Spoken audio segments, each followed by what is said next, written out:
अब रुख करते हैं हमारे अगले कार्यक्रम की तरफ। भारत में कविता के इतिहास और कविता का दर्शन बहुत पुराना है। इसका प्रारंभ भरत मुनि से समझा जा सकता है।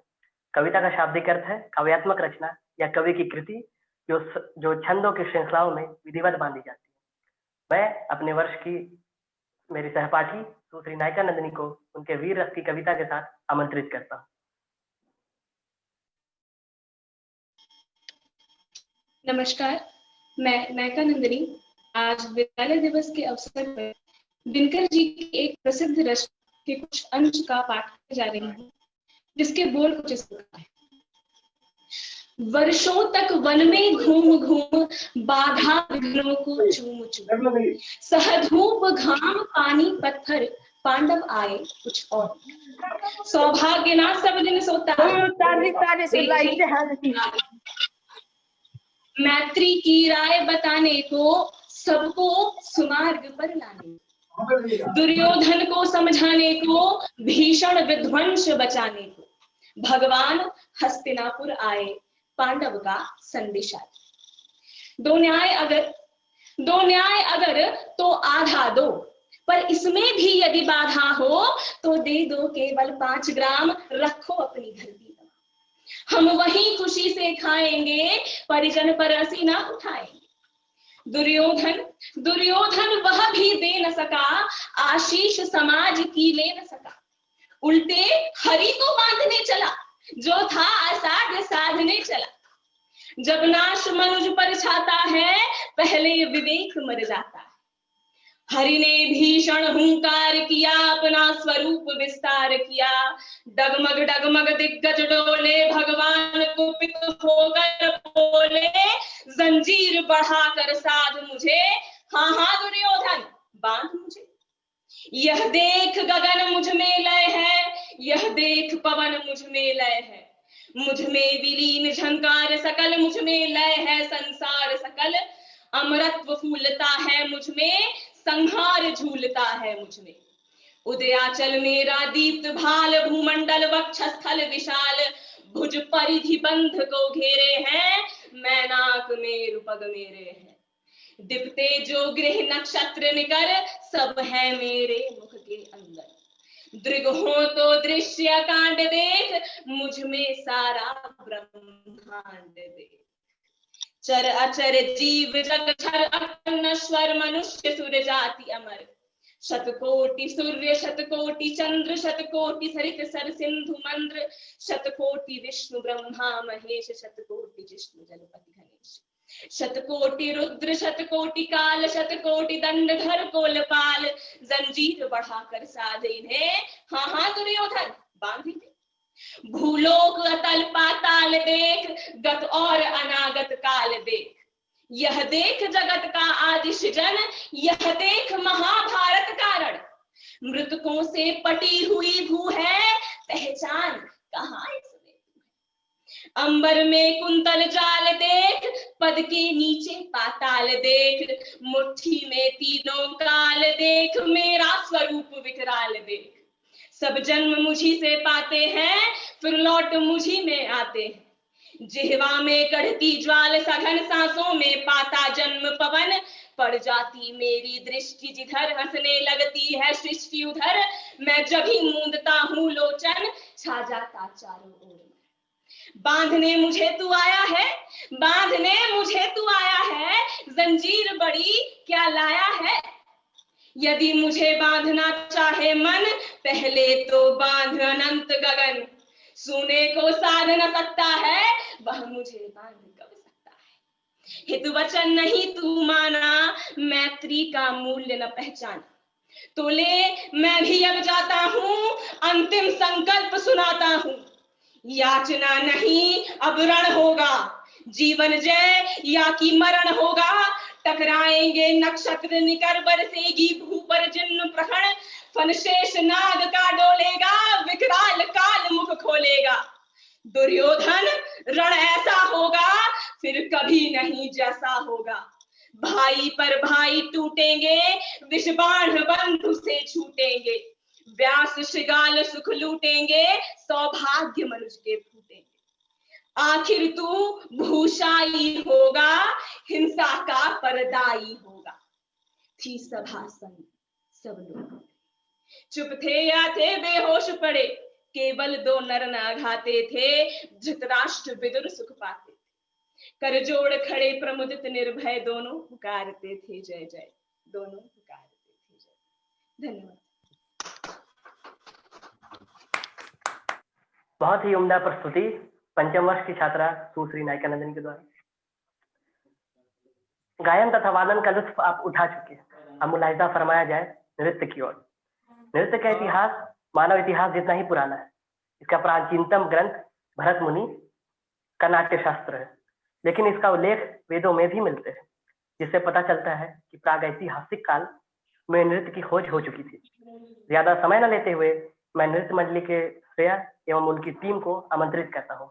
इन्हीं कारणवश उनकी टीम नहीं आ पाई, जिसके लिए श्रेया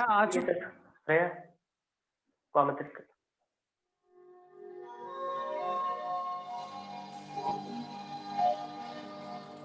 इसको जूम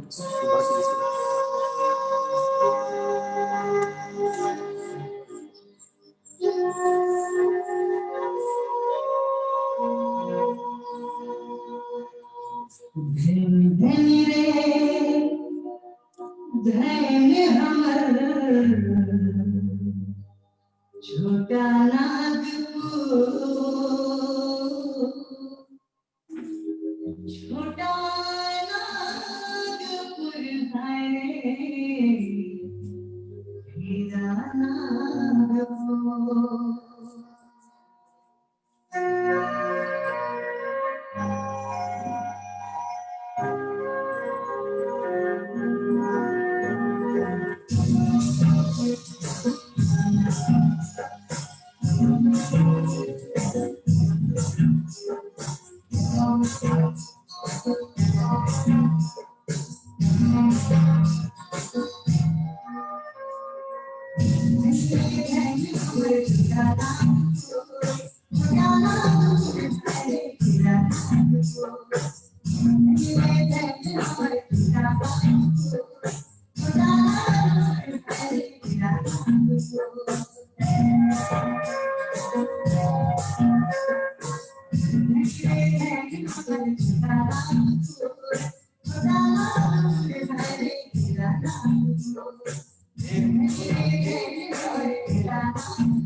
बहुत ही लाजवाब प्रस्तुति हमारी सहपाठी सुश्री चौधरी के द्वारा।